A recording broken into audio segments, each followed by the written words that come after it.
Let's see, be sure I like the tone.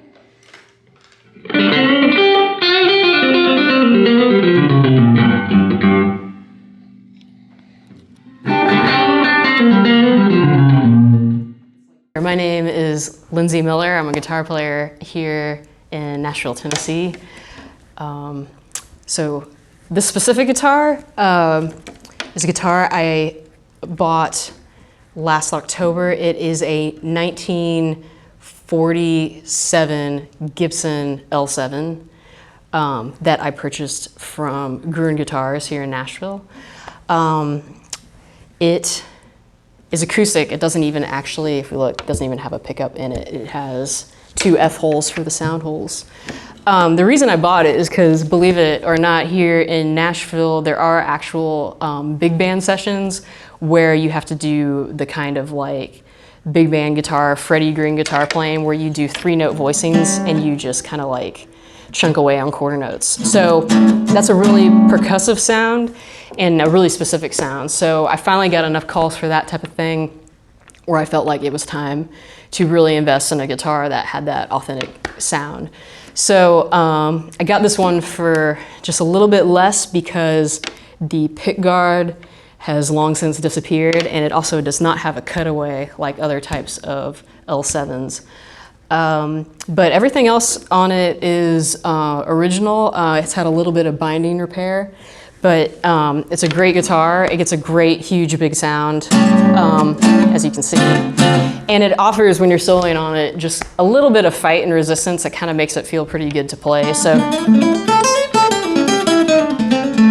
like you just get a little bit of just resistance that you have to fight a little bit to get the notes out, which I really enjoy. So this is a really cool piece that I just got. So.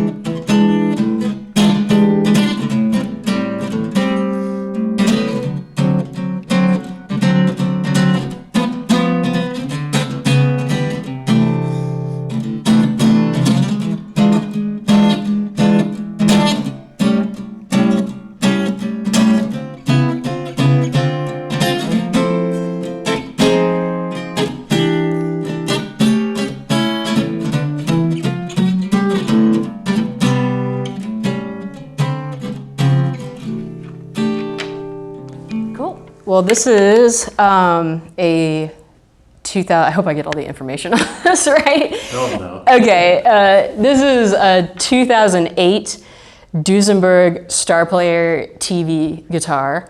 I bought this a couple of years ago.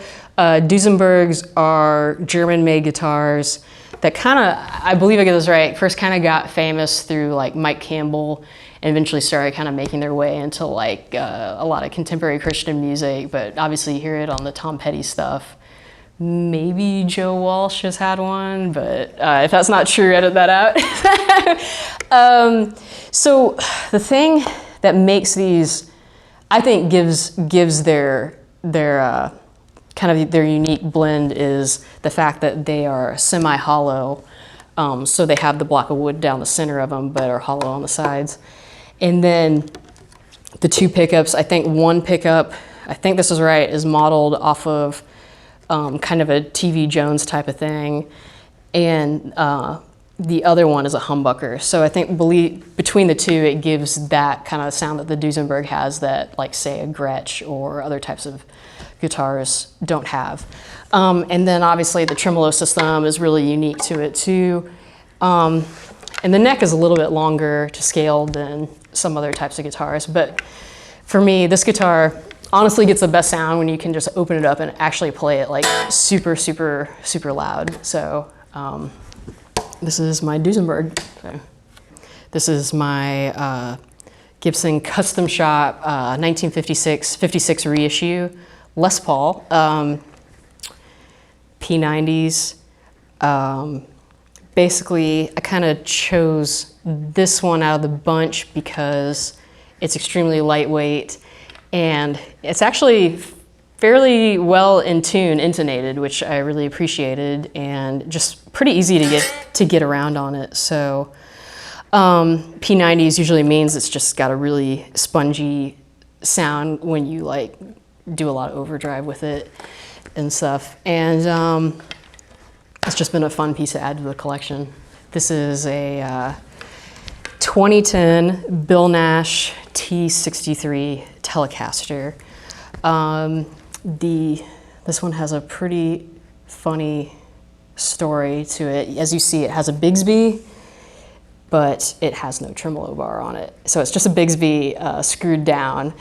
So the story behind this, I think I ordered this out of the Guitar Center in Los Angeles maybe, but for a long time it wasn't set up very well. It needed a fret dressing, and I was still living in Fort Worth, Texas, and I didn't know where to take it.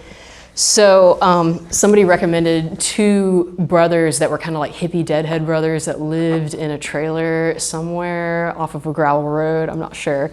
So little old me drove out there by myself with this guitar to ask them to do a setup on it. And when I was talking to them, I was just like, man, this tremolo on it is just, I feel like it's just makes it go so out of tune. It's so frustrating. And it's been so long now, I don't know if I remember the story right, but it could be that I agreed to this or they surprised me. But when they gave it back to me, they said, we fixed it and the tremolo is gone. So the bar is gone on it. It's in the guitar case, but I never had it put back on. They just screwed this down. And it took a little bit of the sustain out of the guitar, but overall it's just been a really unique piece. Kind of really has that vibey rock sound, kind of like a Rolling Stones, Keith Richards type of thing. And even though it isn't what it used to be, it's still real fun. Also, the other funny thing is that it was heavily relicked. I did not do all this myself, it came this way, but oftentimes I get questions from people that are like, how old is that guitar? And like, what is the story with this thing? And I'm like, well, actually, it's not that old. It's just somebody rubbed it on a rock and charged a lot more for it. So that's the story of this guitar. Yeah, so this is one of a couple different 2 or 3 pedal boards that I own. This one, there's a few things that are interchangeable on it, but some of my favorite pieces on it, I would say, are the RC booster, which is kind of a transparent type of boost and overdrive. And my King of Tone pedal is a good one that I really enjoy. What was the wait time on that? Good story. I actually traded it. I bought one of these for a friend and he gave me this in return. So I basically got twice the pedal for half of the cost. So yeah, so that's been a really fun one to deal with. And then I have the Mobius, the AC booster, which is also made by Exotic Effects, but it is kind of modeled more off of a tube screamer. And then another favorite of mine is the Strymon El Capistan, which is a tape modeled off of a tape delay. In some ways it kind of is, I don't want to get this wrong, but sort of similar to the Memory Man type of a thing, but has like a multi-head effect and a lot of secondary effects. So one sound that I actually really enjoy with this is to go for kind of the slapback sound, and I could probably do a whole nother video on this, but a go-to favorite of mine is to put it here in this mode in the center of multi, and then I turn the time as fast as it'll go. I turn it to 1 repeat, and then turn this up a little bit, and it gets a really cool slapback effect. But this also has a lot of secondary effects where you press these 2 buttons down, and you can get crinkle sounds and like bias and some extra reverb sounds. So it's a fun little pedal. Another tip, my King of Tone, if you take these apart in the back, you can actually adjust the dip switches. So I did that, I took the back off and I changed the dip switches to a more gainy sound with that and kind of use it that way. And then a couple more things, the Mobius I use a lot for the tremolo effects, and then there's kind of a Leslie type of vibe sound I really like from it that I'll sometimes use for gimmicky type things, and the auto swell I'll kind of use a little bit. And then last but least, I also use the Boss GE7 equalizer.